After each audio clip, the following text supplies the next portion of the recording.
just gonna put my foot on the floor and I'm not lifting till I see God or a checkered flag.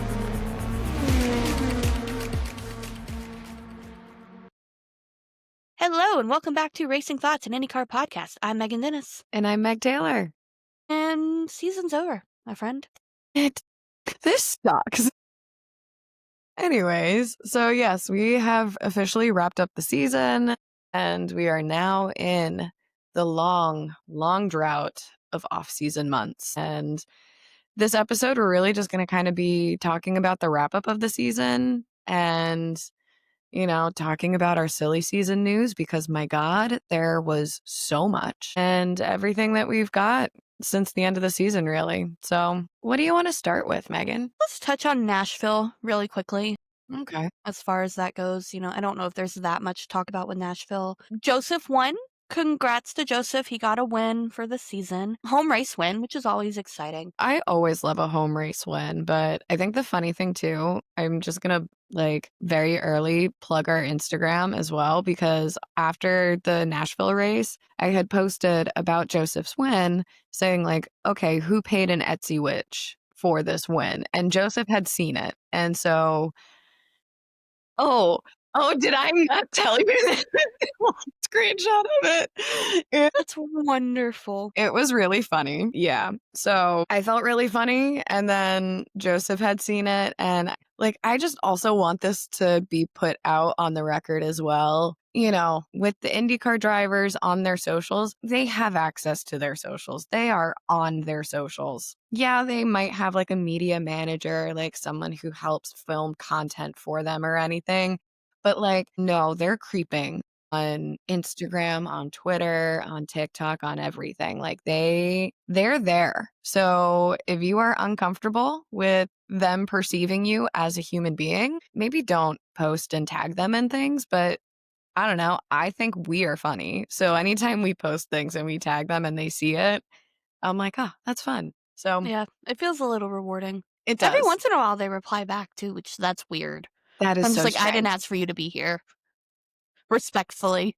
The weirdest part, though, is when they find you without actually, you having tagged them. That's strange. Yeah. I mean, I feel like that's pretty common on Twitter, but we But it's do on not. Instagram that I it know. happens occasionally that I'm like, how did you find this? You don't follow us. We didn't tag you. How are you here? And then, whatever. I digress. All of this to say, Joseph won Nashville, and somebody paid an Etsy witch to do it, in my opinion. And I don't know. I thought it was a fun race. It was a Yeah, a little bit of a sad. boring podium, but all in all, it was a fun race. I will say, and this is not jumping ahead to season because we'll talk about that, but I do think we talked about last episode of maybe there's someone retiring.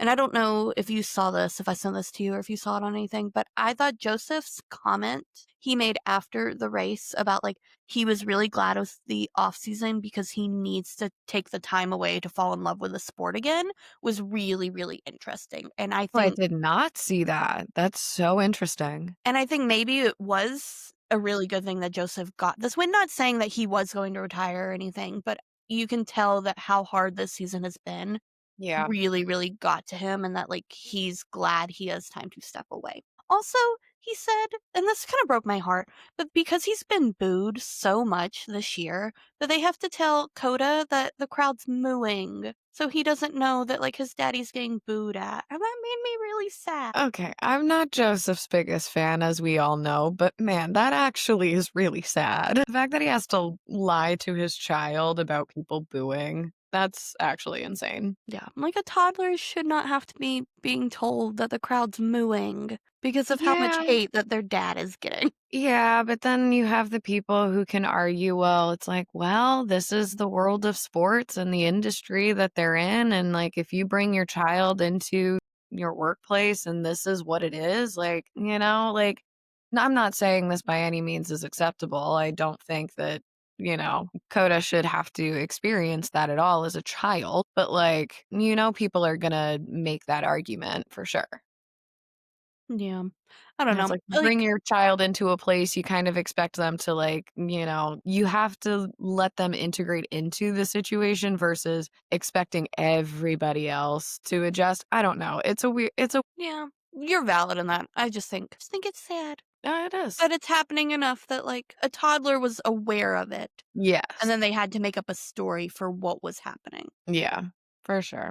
But for Joseph's sake, happy it's off season if he was like, I need the time to fall in love with the sport. I think that just kind of goes to show how, like, the highs are really high and the lows can be absolutely atrocious, and how mentally tough that these athletes have to be. Like, it's not just a physical sport, it absolutely is, but it's also like a mental game too. Like, any professional athlete has to have like a certain level of mental toughness that, is going to be tested. And I think it's a very valid and very normal thing to have like the ebbs and flows of things, of falling in love with the sport again to like the nth degree because you won back to back Indy 500s versus, oh my God, you've had like genuinely the worst season of your career. Like, it's absolutely insane. So I really hope that in this off season, Joseph finds what he needs to have a better season moving forward for next year mentally. Because there's a lot of other factors that went into his issues during the season. Wasn't just like oh, he had a few bad races. He crashed, like it was like he was at fault all the time. Like, no, a lot of these issues that happened were just wrong place, wrong time, poor qualities, poor race results, whatever the case may be. So, Joseph, I hope you find what you're looking for this off season. Yeah. Like, all in all, Penske had a bad year. They ended up getting 2 wins out of it. I mean, Scott McLaughlin also had a bad year. Very So, bad for season. I think it's, to that point of, like, falling in and out of love with it. I think we know that in our own professions too. When it gets to 100%. the end of the school year, for us, it's that point of, like, I need a break. Yeah. Like, I need to have time to reset, and I think that's what we're kinda seeing to an extent of, like, having the IndyCar season compacted so much in such a Yeah. short amount of time, and I think that's gonna be interesting, something to worth keeping in mind going into next year when the season gets even tighter as well. Yep, that is so true. And, like, you also have all of the issues because of with like the hybrid and some of the changes and like the track changes and stuff like that. There's a lot of different factors that go into, all right, well, how are these drivers really kind of experiencing their sport? And then, like, I always think it's really interesting of just professional athletes in general, of this mentality of their favorite sport from when they were a child is now their job. And so I constantly like question, I'm like, do you actually enjoy the sport because like you remember how much you loved it as a kid and you love the sport itself? Or are you doing this now because it's your job? And like, I do think that there's, a very fluid percentage split. Sometimes it might be 70%, I just love racing. I love this as a sport. 30%, yeah, this is my job. And then I think sometimes that can swap of like, oh my God, I don't like the sport right now. It is just my job. And so, I think unfortunately, a lot of drivers might feel like their results impact that love of the sport. But like at the end of the day, this is the sport that they fell in love with when they were kids. They love it for what it was, but it looks so different now. So I always wonder about that. Yeah. No, I think if you talk to any pro athlete, they talk about Hmm. that. You know, I have 100%. I have friends who have played in the minor leagues for pro baseball. Mhm. I've been fortunate enough to talk to some guys who've actually played in the majors and all this stuff they talk about too of how like there's a difference the moment you start getting paid for a sport Yeah, 100%. and that perception changes. Hmm. And it has to, Yeah. because then it goes from it becomes your job and Yeah. it's just different. Yeah. Yeah, absolutely. And then it also goes into, this is a total tangent, really. This really goes into is like once you do start getting paid for it, you become less of a person and more of a commodity. So then it just like all of the other stuff outside of the sport has the impact. Like they may still love the sport itself, but it's like everything else that like you have to put a dog and pony show on for becomes exhausting. It's the same thing with our profession too. Like I absolutely love when I'm in the classroom teaching, doing the fun things, but it's like all of the other responsibilities that we have make it challenging. So, not saying it's the same thing at all, but, But there are similarities. I say yeah, the reason I won't go back into K-12 has nothing to do with teaching. I miss yeah, teaching in that regard all the time. I don't miss yeah, dealing with parents. I don't miss having to have morning and afternoon duties in the same regard. Like, I don't miss that side of the profession that has nothing to do with what's happening in the classroom. And it's a yeah, lot easier to train teachers to be teachers than it is to do that job day in, day out. And so, yeah, it's completely different, but it's also very much the exact same. yeah. Same, but different. To So that's segue Nashville. to segue into, I guess, people who love their job and have turned their passion into a job, Louis Foster won Rookie of the Year. Hell Did that yeah, work? Did Louis I segue Foster. that okay? Our grass is draws and I get it. Yeah, it's fine. It is what it is. No, but congratulations to Louis Foster. I think he absolutely deserved it. I know it was a tight race between him and Robert Schwartzman. Well, they both won it and lost it Yeah, in Nashville at multiple different times of it yeah, changing back and forth. yeah, yeah. So that was really interesting to watch. But like overall, I really think Louis Foster was so consistent. I think that's really what I think won it for him is like Robert absolutely had moments of his brilliance that really showed how good of a driver he is and like showed that he deserved to be there, showed that he deserved to be like fighting with everybody. Absolutely. But, unfortunately, I think he fell victim to a lot of growing pains with Prima as a team, like coming in and being new as an entire organization into IndyCar that, at least Louis Foster had a little bit more of a stable foundation to build off of, that allowed him to be consistent day in and day out. For anyone curious on the points breakdown, Louis ended up winning by 2 points. So he won with 213, Robert Schwartzman with 212, Jacob Abel with 123, and technically Kyle Larson is classified as a rookie with a total of 6 points. Woohoo. I still don't really know how he classifies as a rookie considering he did the 500 last year, but That's my question. Like, how is he technically considered a rookie? I don't know. I don't think we're going to have to worry about him next year anyways, so I don't care. Well, bye. Okay. Stay in NASCAR, Kyle Larson. I don't care. All right. Meg, give your 6 words on the 2025 IndyCar season. Okay, 6 words. Way to put me on the spot. It's like what I did on the first day of class with my students. They hated it. I hate this too. This is terrible. Okay, just give me your overall thoughts. It can be in more than 6 words. I think too short is part of it. Like the too compact, too many commercials. That's my biggest thing. And you've got Pillow perfection. I think that really kind of sums everything up. Like everything else that happened around Alex Pillow being Alex Pillow. I think that's a good way to put it. I think it would be really interesting because we did a mid-season kind of recap halfway Yeah. through, and maybe that's something it's worth looking at us doing for next episode if we go back and listen to that Yeah. and then kind of compare to where we're at now. Because I know, beginning half the season we talked about how just honestly how boring It was. it was Yeah, I'm like boring, remembering and that then now. it got it more exciting. It got crazy. It got very chaotic with a lot of cautions, which was, that was a major uh, not concern. What's the word I'm looking for? It just made That it was more like interesting. Like we just yeah, it didn't was a have major anything. factor.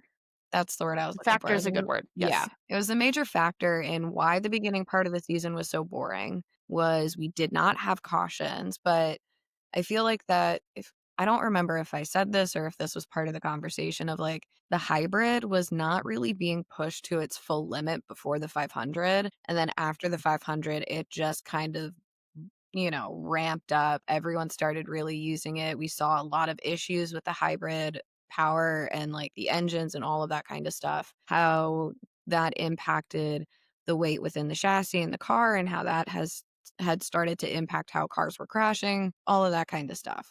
I think like it was boring and then it got chaotic and then it was just kind of like, well, Polo's inevitable. So it felt boring in that sense. Like, yeah, there was that, championship contention with Pato for a little bit, but like we knew that really wasn't going to happen. Even my delusional self can admit that It that was really always a stretch at it was best. always going to be a stretch. It was going to be one of those like Hail Mary, bottom of the fourth, got 10 seconds left. You have to bomb it 80 yards down the field for a touchdown to win the game. Like, that's kind of what Pato's championship fight felt like.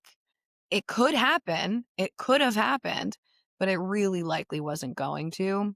And so, you know, even within Nashville too, like I feel like this kind of exemplifies how I had felt of like, oh my God, it was so exciting. There was a lot going on. And then Pato had DNF'd in Nashville. And then I was like, well, okay, maybe that's just because I'm a Pato fan. And that's like, you kind of lose a little bit of interest if your favorite's out. You still watch and you still are excited about all of the other things, but like, I don't have as much investment. Well, I think Nashville, maybe the difference between this year and last year was like last year we very much still had a title fight.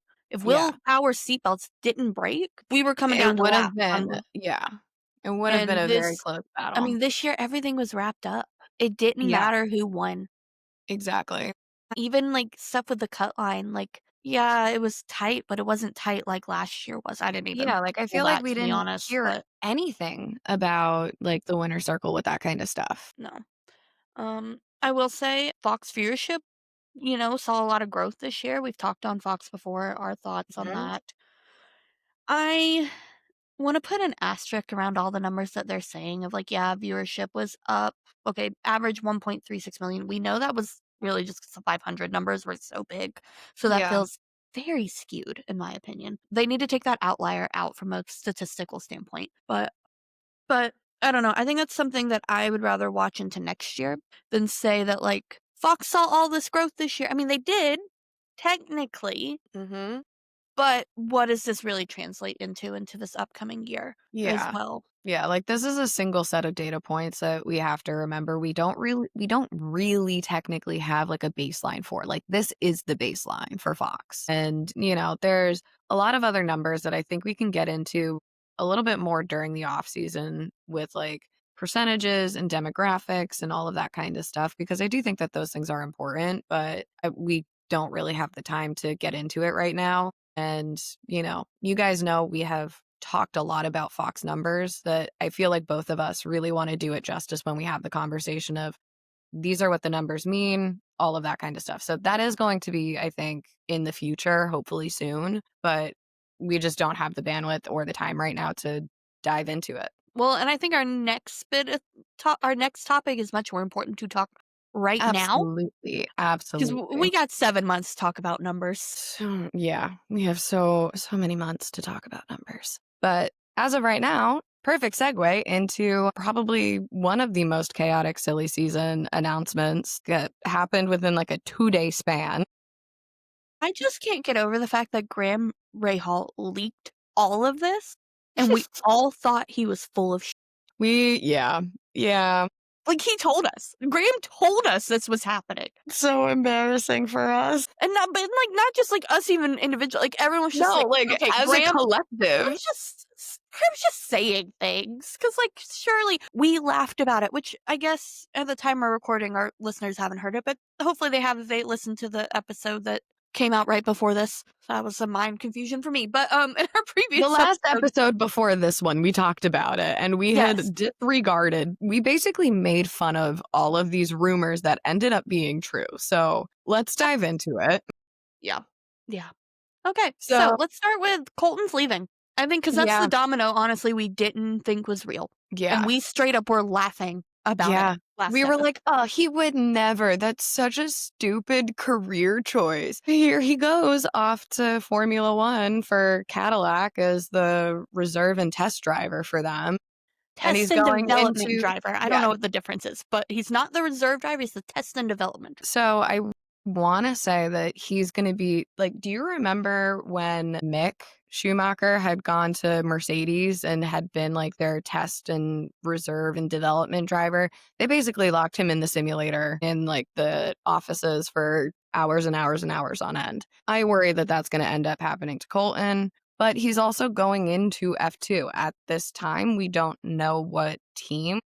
Am I Yeah. You're correct on that. And Yeah. Dan said on F1 TV today, which would be September 7th, right before, oh God, was it Monza they raced today? Yeah. They were at Whatever Monza. Italy race it was, I watched it. But Dan Towers was basically still saying that, like, the deal is being finalized, which I'm hoping to mean because the money that Dan Towers has, the money Cadillac has, the money Gamebridge has, that they are just trying to get the absolute best car possible that Colton Herta could be in. And because I do not think it can't be that there's no team that wants Colton, you know?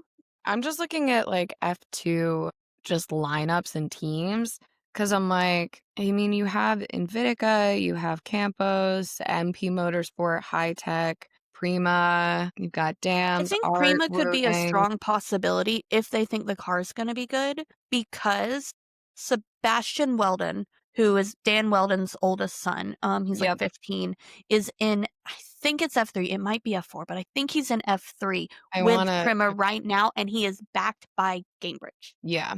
But here's the thing with the Prima lineup right now, you have Montoya and Mini who are both rookies this year. And there's a lot of unconfirmed seats right now with F2, like nothing is really being spoken about. It's nowhere near really the end of the season for F2. They've got, well, kind of. They've got 3 more races, but they go until December.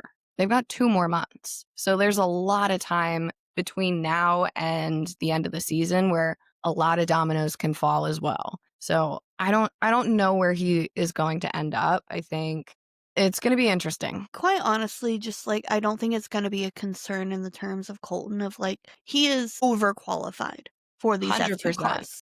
Yeah, So overqualified for these cars that it's just going to be a very. matter of how quickly can he learn the tracks, you know? How Yeah, quickly can he learn the tires? Because the Pirelli tires we know are just a different beast entirely they're wildly than different. IndyCar tires. But I mean, you also have like the differences within the Indy cars themselves. I mean, like, I mean, from what I have seen in terms of research and from what, drivers have said who have raced with both cars, IndyCar is a much more difficult car to drive because of a lack of power steering. There's a lot of other things, a lot of factors, a lot of technical factors that go into IndyCar being a much more challenging car to drive physically.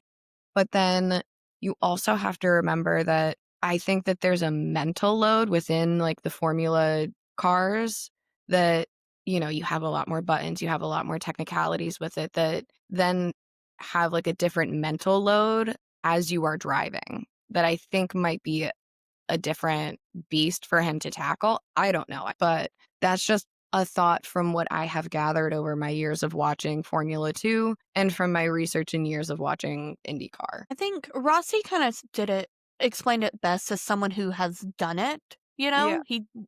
He's driven an F1 car Yeah, but in he did races. that He's also done first and then made his way to Indy, which I don't know of many IndyCar drivers who have made their way to F1. Sebastian Bourdais.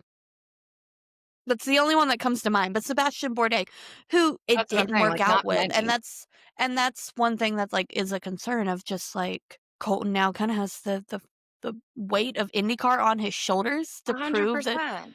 that 1, you're not a feeder series F, Yeah.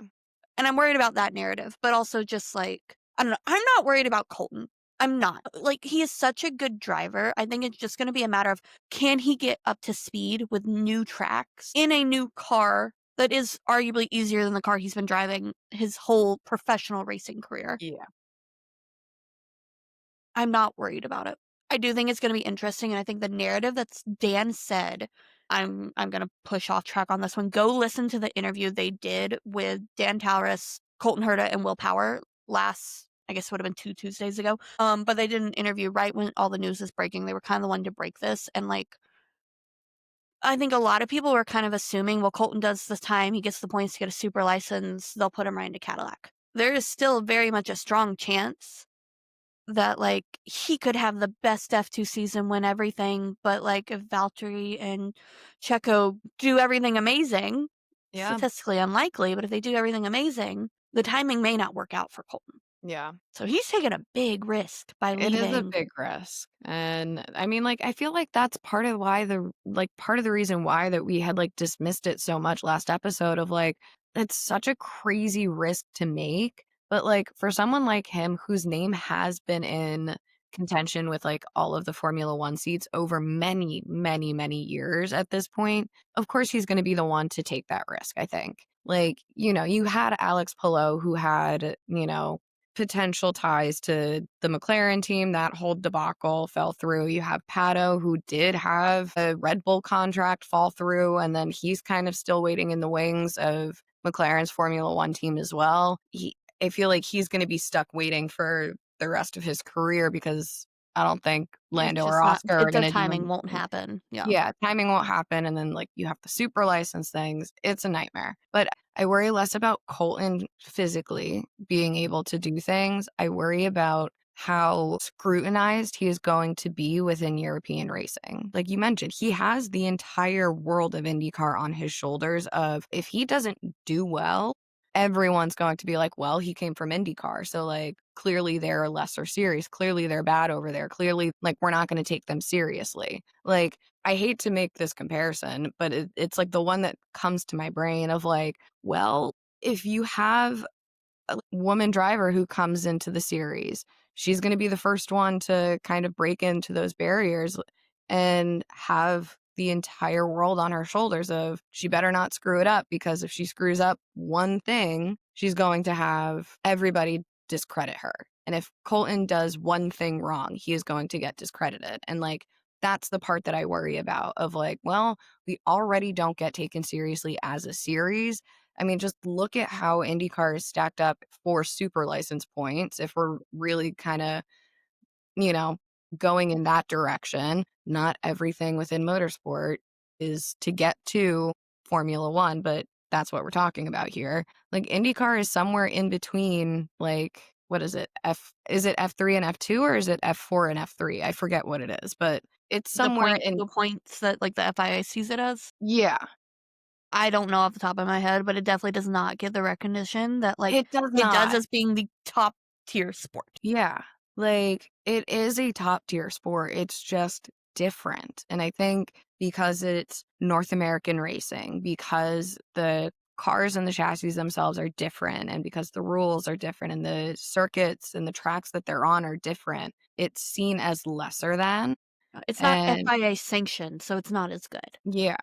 And it's just, I don't know. I worry that he's going to be scrutinized to a level that he's going to, I don't want to say crack under pressure because I don't want him to, but like that he has the weight of the world on his shoulders with this. He's going to be under a microscope, and that makes me nervous. And we know that European racing is hard, but I think It's it's also harsh. when Colton does have the benefit of he grew up in European racing. Yeah. He did I think it was FRICA. He did whatever it was. It wasn't F4 at the time. Like Formula Renault, maybe, whatever that was Yeah. before it Formula became Renault. F4. Yeah. He did F3 and then he came back for Indy next. So it's like he does have a little bit, I think, benefit of he knows that to an extent. He did the karting series. He left home at 15 to go to Europe. Yeah. So I think there's But that like, benefit thing. He had the test with Sauber where he was faster than the drivers on the simulator within less than an hour faster than the actual drivers. mhm. He's had a test with McLaren. He had a contract with AlphaTauri before stupid FIA super license issues came into play. So like Yeah. Like he has the talent, but it's everything else that surrounds it. That's what makes me worried. I'm not worried about him specifically, but I worry that he is under this microscope that is going to make everything feel worse. maybe the benefit is that it's basically impossible to watch F2. So like as long as it's impossible to watch, who can judge him? I mean, F2, I need you to fix that before next season. I need to root on Colton Herta. Anyways, so Colton anyways, leaving. so Colton's gone. So that means that the Andretti seat was open and, They you needed a know, drummer to fill that role because that's the job, right? willpower to Andretti. Did talk about. We We did. did like And we we also talked. laughed at that. You did. I was a I little more did. like it could happen. I didn't think it was going to be Colton. laughing under the, oh my God, Will Power and Kyle Kirkwood teammate debacle that I Will still think is Power going and to Kyle be, Kirkwood teammates. yes. For real? For real now. I still think that's going to be hilarious. But, I will say one thing with the whole like Will Power Penske thing is we talked about it last episode about how I don't like how Penske handled the situation with, No, we not at have all. to wait until after Nashville, blah, blah, blah. I don't like that. But Okay, I will say Will himself said on the off-track interview, Roger let him talk to teams from Road America on. So everyone was okay, working I under did that, not know that. guys. They actually let him. And Okay. apparently Will went to Dan Towers and said, I want to drive for you. Okay. And then Penske offered him. Penske, after toying him around, not giving him anything, after he won in Portland, they offered him. Will told him to kick rocks. Nice. And I respect him for it because he said, I've been with you for 17 seasons and you toyed with me like I was nothing. Yeah. I mean, that's not his exact words, but like that's essentially what he was applying. That's That the was like, gist. that like you made me wait and wait and wait. After a season, I finished second in the championship. You told me we'd talk. Talk never Yeah. came. You kept dragging me along this whole year. And it apparently really came down to like feeling like they were waiting for David to prove that he could do it. And then David didn't prove it. And so they're like, oh, we'll just keep you. And Will walked That's so away. disrespectful. Also, Will says that for the first time in 17 years, he has to figure out how much a cell phone bill costs because he hasn't had to have one because he was sponsored by Verizon. And if that's not the most alien man thing you've ever heard in your life, I don't know what is. That, and he had to get Liz to fix the internet for him because he couldn't figure out how to work the internet in his house. My God. I love Will Power. I'm excited for Andretti and Will Power. I don't think the yellow's going to suit him, though. No, I definitely don't. I mean, I don't know if this has been out there. Forgive me. It has been the first week of school, so I am like not a human being. Have we figured out who his sponsors are? Is it still the same? I'm assuming it's the Gamebridge. I mean, Dan Towers isn't going to have Gamebridge not on one of the three cars. Well, And yeah, we but I'm know like wondering if that's going to Will be is in like the a 26. shifter. Yeah, The fact that Will's talking about having to pay his own cell phone bill now makes me think Verizon's staying with Penske. fair, which is wild, but So that's a Penske partnership that it's Yeah. just been with him for the whole time he's been here. Yeah. He's excited to not have to dress in Penske perfect gear every weekend. He's like, I can wear a t-shirt now. Love that. And he Love might grow a that for you, beard. Willpower. But yeah, no, I think with the Willpower situation, I think the whole issue that I had mostly was the fact that there was the conversation about David, like you had mentioned, like, oh, he needs to prove himself. And like, I don't understand like Penske's thought process of, well, why are you waiting for someone to prove themselves when you already have someone that has proven themselves? And like, if For you were 17 years. for 17 years, but like even if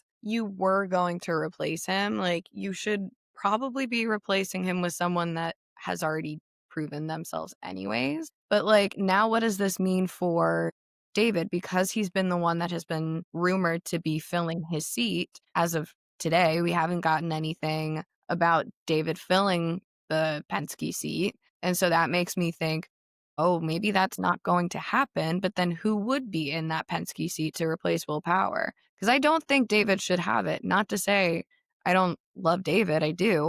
I think he's great. Said this many times.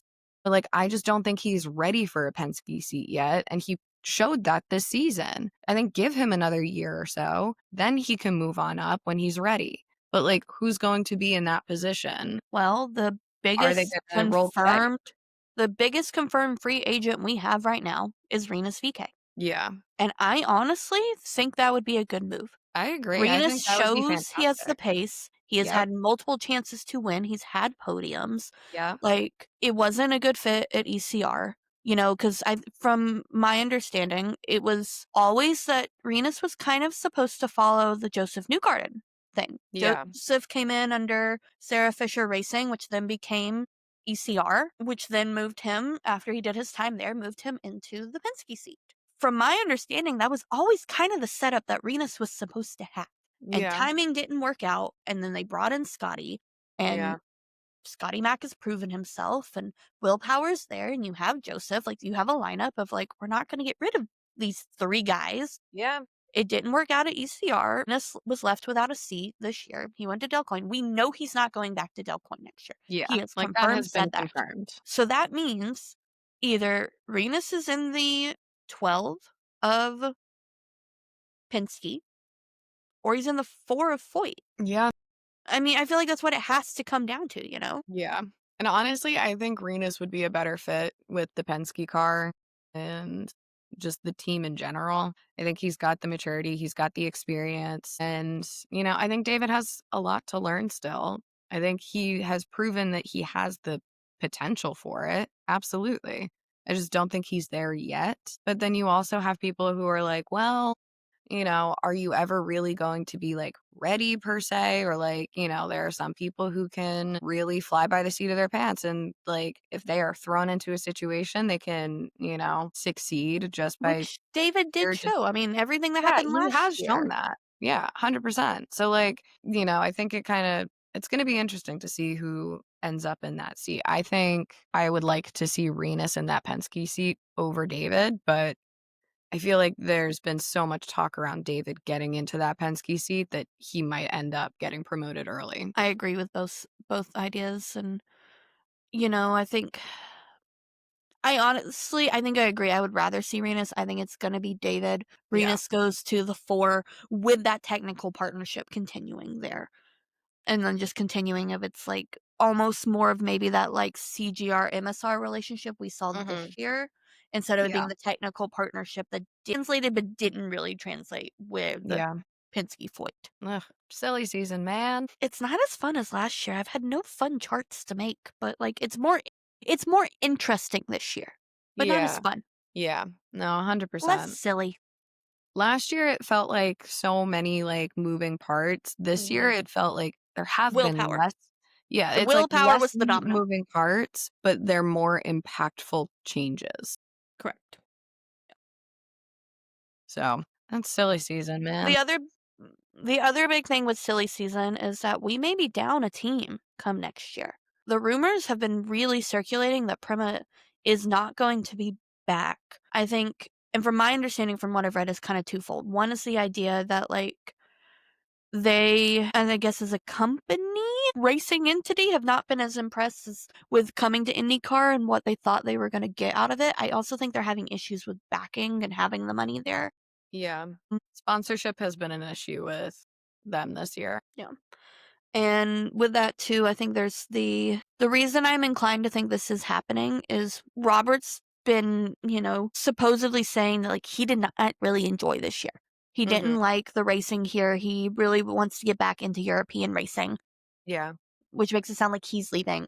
And it is very, very, very all but confirmed that Callum will be taking the Joda Weck seat opening by Jensen Button retiring for next year, which would be a full-time Weck seat, which would make me think that Callum's leaving. And I don't Yeah. think Callum is going to leave for a Weck seat if he had a chance of staying on the grid because he fought so hard to stay and get back Yeah. into IndyCar. Yeah. 100%. And like he's had that like WEC seat in the past, and like he has that partnership and that rapport with the series and with the teams. And so it almost feels like, oh, he's being welcomed back with open arms. Like he kind of realized, oh, there's not something for me right now. I still want to be racing, and this is my best bet, which is then like, okay, well, that means then that, the primacy isn't really going to be a viable option for him for next year. Granted, we don't know as of right now, but it seems increasingly likely. I guess other things to keep an eye on that have no basis in anything, but Roman Grosjean is trying to get back into a seat. I don't know where he would even go. Maybe Delcoin. Delcoin's going to have an opening. And then Linus Lundqvist has been rumored to be Rumored. going into the JHRC, and I don't know if that would mean Stingray or Connor. I know Connor has been quoted to say he does not have funding for next year as of right Yeah. now. Yeah. I mean, his seat has always kind of been in contention, I feel like, not as a result of him as a racer and his results. I feel like he has kind of proven that he is good enough to be there. But like, even from the beginning of the season, his issues with sponsorship and money has always been like this is a giant question mark that we don't know. Dang it. That's the timer. We're going to continue anyways. We're going to Okay. wrap up. I'm going to leave this as Connor's sponsorship and his funding has always been a giant question mark and has always been a point of stress and contention for him throughout this entire season. And so it's not surprising that he's kind of like up in the air with things, but I don't know. I feel like performance wise, Stingray might be the one who should kind of weed himself out, but like we also know Stingray that has he the has money. money. He has the money. Linus doesn't have money. Yeah. Connor does no money. Connor keeps So- telling us he's poor. Yep. I want to be Connor's version of poor, but that's neither here nor there. Connor's racing poor. And we're teacher poor. It's different. I don't know. We will keep following up with silly season, and Yeah. as things change, hopefully when y'all are listening to this next week, you know who's in the Penske car. As of Sunday the 7th at 8:39 p.m. Eastern time, we do not. Yep. But I feel like we're getting that announcement soon. Yeah. I feel like that should be coming soon. I feel like they're just crossing T's and dotting I's and waiting for the ink to dry. Yep. Any other thoughts, comments, concerns, complaints? I don't want to wait 7 months for the next IndyCar race, but alas, here we are. I guess my one question I will leave with our audience is, what do you guys want to hear from us during the off season? We have ideas. We have some ideas about, bringing people onto the podcast and doing some interviews. We already have one confirmed, which I'm really super excited about. More information will come on that. But like, are there questions or are there topics that you guys want us to cover more in depth? I know at the beginning of the season, like before the season actually started, we did a deep dive on the tech and regulations and stuff like that, which you guys really, really seem to have enjoyed. I know we've done informational and educational episodes about like the hybrid and like the history of IndyCar. Is there a topic within any of this that you guys want us to talk about that we can teach you guys something, or you just want to hear us talk about? Please let us know either in the comments of wherever you listen to your podcasts, and then like shoot us a DM on Instagram. We love talking to people in our DMs. So let us know if there's something that you want us to talk about. We would love some inspiration outside of what we already want to talk about. 100% echo that notion. Socials, Racing Thoughts Podcast, we're there. We want to hear from you. We're on YouTube too. Yeah. If you've been listening to this on Spotify, Apple, your other platforms that maybe you listen to, we're on YouTube, Racing Thoughts Podcast. If you want to see our faces, we're there. They're very cute faces. Hi. All right. We'll be back next time. All right. See you later. Bye. Bye.